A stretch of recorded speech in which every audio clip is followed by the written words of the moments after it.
Day 2 of Detroit Lions training camp is in the books, and I just got to say thank you guys for yesterday's video. We hit 10,000, man. It's been a long time since we had those type of numbers, but football is back. We also hit 21,000 subscribers, well on our way to 22, man. My goal is 30 by the end of the NFL season, and man, do we have a ride coming for you, man. So be ready. Make sure y'all subscribe to the channel, which is very rare. I asked for that early, but it's that time of year. And now with the Detroit Lions, Hulk Hogan was out there today. Hulk Hogan was he was a big deal back when I was younger, but not so much anymore. Said Dan Campbell missed his calling to be a wrestler, and I believe that. Could you imagine? Just take a moment real quick before we get into the observations. Could you imagine Dan Campbell coming through the tunnel like Dwayne Johnson or John Cena, and his name is Dan Campbell? He comes out there, man.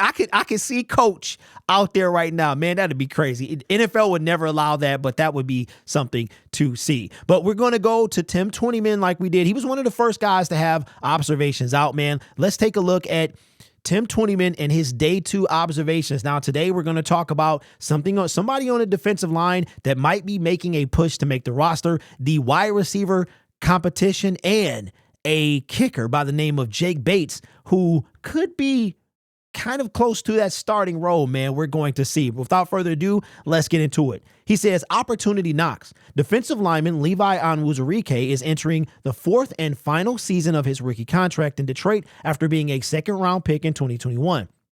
A back injury plagued him his first 2 seasons, and he's entering his 4th season in the best shape of his Detroit tenure. Thursday, he took first-team reps opposite Aiden Hutchinson on the edge. Onwuzurike had a good spring. If he can pick up where he left off in the offseason program, that's another versatile weapon Aaron Glenn can use up front alongside his defensive line. That is great news, because this is a guy that, in my opinion, heading into OTAs was on the bubble. He was on the bubble.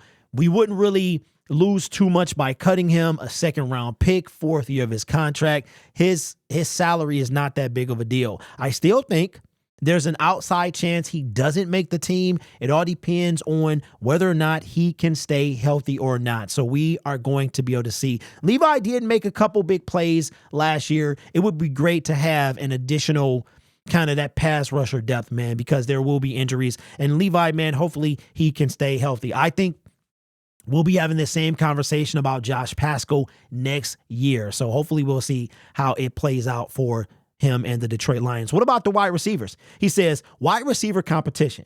As I mentioned, wide receivers Darius Fountain and Jalen Calhoun having nice practices on Wednesday. The competition for the final couple roster spots at receiver could be highly contested over the next month.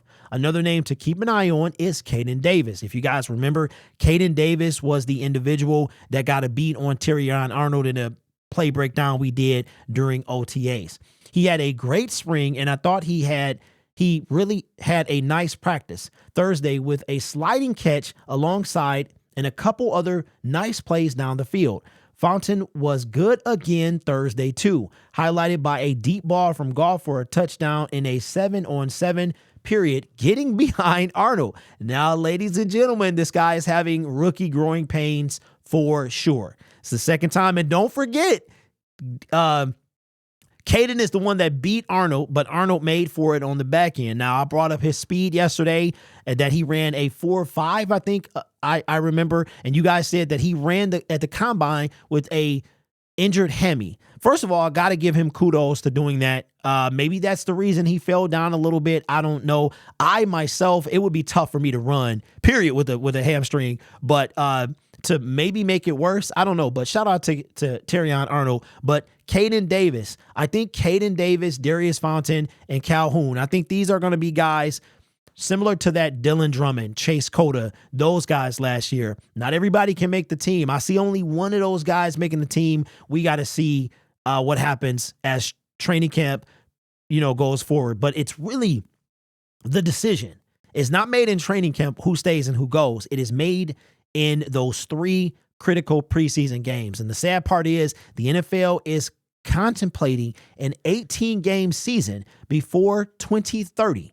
So that's going to take even more opportunity away from these guys making a team. That's why the XFL, the UFL is such a big deal, because it will have to kind of make up for the NFL taking away that extra preseason game. Now, a guy that I'm excited to talk about, because I was the first one to talk about this dude coming to the Detroit Lions. I've got the receipts, and I made a video almost every week on him, kicker Jake Bates. Now, a lot of the Pride of Detroit, well, I don't want to call out Pride of Detroit, but the analysts, the guys that can go here and watch the team when we can't, they have a feeling that Michael Badgley is going to beat out Jake Bates. I disagree, and I have not seen him kick a single field goal in practice. I just don't believe that the Lions would sign a kicker to a 2-year deal and cut a guy like Jake Bates based off of potential, because we know he has a cannon for a leg. But how did he do today in practice?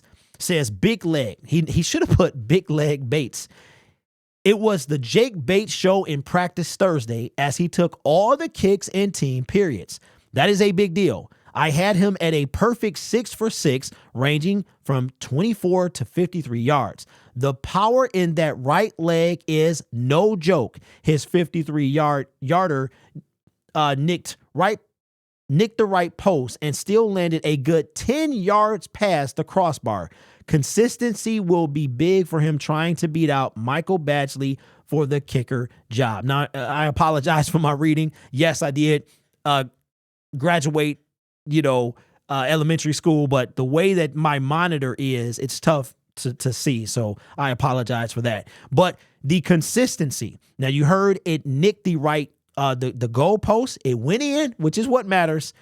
And it also had an additional 10 yards of space, which would equal to that 54-yarder almost that he hit in Ford Field. Now, I think Jake Bates, the biggest concern is that consistency with the accuracy. I do believe that this guy is going to win the starting job, because you just can't put a guy like Jake Bates on the practice squad. I promise you, somebody will rip him off remember the Lions going through all those kickers a few years ago? We went through, before we finally landed on Michael Badgley, I think we went through 7 kickers, something crazy like that. I just don't see the Lions getting rid of Jake Bates with what they did to bring him in. So I'm going to say he's going, but 6 for 6, 53, and Michael Badgley did hit a 54-yarder to help us beat the LA Rams, which was critical. All kudos to him. But this is really going to be a battle, and we're going to see who really separates themselves. Michael Badgley is the veteran, and Jake Bates is the newbie. We'll see what happens. So let me know your thoughts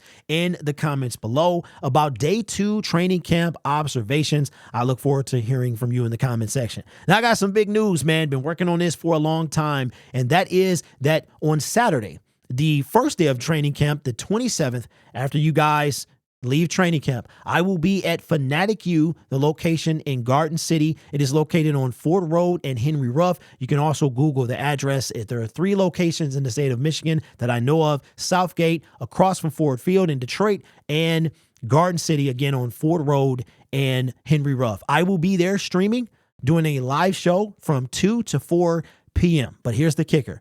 You guys come in while I'm there, you get 20% off your Lions apparel and 10% off all other Detroit Lions merchandise. So if you want a bobblehead, now would be a good time to come in and say hi to me and get some stuff as we prepare for training camp on Monday that regular non-season ticket holders can attend. So again, FATHEAD, located in Garden City on Ford Road and Henry Ruff, on Saturday, the 29th, from 2 p.m. to 4 p.m. Come in, save 20% off your Lions apparel while I'm there, and get another 10% or get 10% off your Lions merchandise. It's only Lions because that's what I do. So come in and get some stuff for training camp, man, and say hello to me. I might have another microphone as well, and maybe some of you guys can chat. If you don't mind being on YouTube, I can ask you a few questions and stuff like that. So let me know. I hope to see you on Saturday, man. Again, 2 to 4, come on down, get your training camp, get ready for this push that the Lions are going to go on.